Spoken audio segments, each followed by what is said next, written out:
Hello tankers, welcome to my channel. I'm Major Hawkins, and today I'm going over the VK7201. The VK7201 is, in my opinion, a really great tank. One of the two Tech 3 German heavy tanks that you end up in tier 10, the other one being the E100. I actually prefer the VK72. It has a little bit better mobility, it has a really great gun, great alpha, and great HE damage. And also frontally it's really difficult to pan. The only place you can pan it easily is this thin bar here, and then the lower plate is somewhat hard. Forget about the upper plate. The thing that bothered me in the beginning with the VK72 was that I was grinding the VK45 on my main account and getting used to side scraping this. And if you get the VK90, the premium equivalent of the 72, the VK90 is also a great side scraper. But the sides of the 45 and the VK90 are like straight, and you can side scrape in it and you will not get easily panned. Whereas in the VK72, if you side scraping this, even though Wargaming buffed it in 10.3, these rounded corners here of the turret will really easily be panned. In one of my other videos, I'm fighting a VK72 and you see how easy I can pan the sides of it. Frontally, it's really great, but you have to adapt that play style a little bit, how you play it, compared to the other ones in the line, the VK45, and also if you have the premium VK90. I don't have the 90 yet, but I hope I'll get that one time in the future. So on Naval Frontier, we're up against an AMX M4, double Death Stars, Foch, Kranwagen, Maus, and a Progetto for mobility. So I'm pushing the A side here on encounter cap and encounter battle. I see that most of my team is going kind of in the middle of the map, and if there were really mobile tanks, I would anticipate them to spot me before I crossed here. But I'm just staying here in this bush here because I can see my team is in the middle, and IS4 is going for the cap, so I should be able to spot up, or they should be able to spot up things up in the middle there. And I get a really nice shot into the one of the Death Stars, and I see the other one is coming up, and I also see the Progetto is off to the other side. So I'm hoping for another shot into one of the Death Stars here. And luckily enough, one of them actually turned his tank and shows me the entire side of his turret, which was quite nice. Just shooting standard rounds, no tungsten yet. I won't be popping my tungsten and adrenaline until I'm certain that I can get a couple of shots off. So I'm being a little bit patient here and seeing if those tanks who were on the middle are staying in there. I knew the Foch was over here somewhere, together with the Kranwagen and their Maus, who's dying now.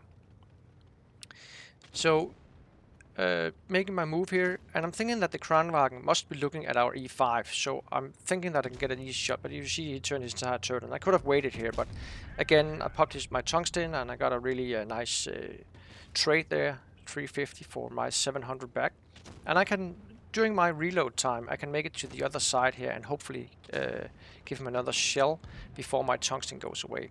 So I'm aiming in here and switching to HE damage, HE, and shoot him there just as it runs out and give him 979, clearing him off the table. So now the Foch, we still have the Death Stars up in the middle, and we have the MLE off to my left, and their Progetto is close to their spawn there.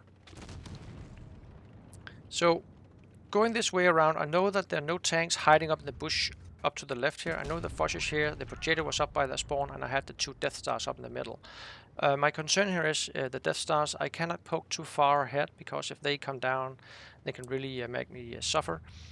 So I don't want to push too far. I see the E5 is going rather aggressive up here, and I'm trying to clear these heavy-hitting targets, even though I kind of waste my high alpha damage by doing so.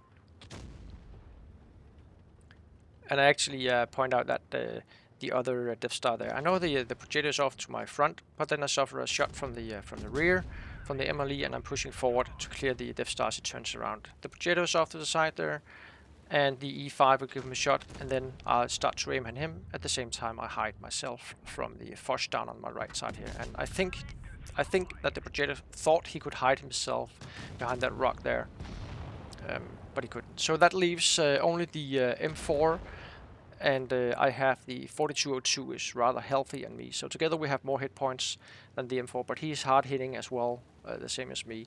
So I'm running this with rammer because I actually think it's enough. I'm shooting in standard shell with my tungsten on his side. There's 700 plus damage.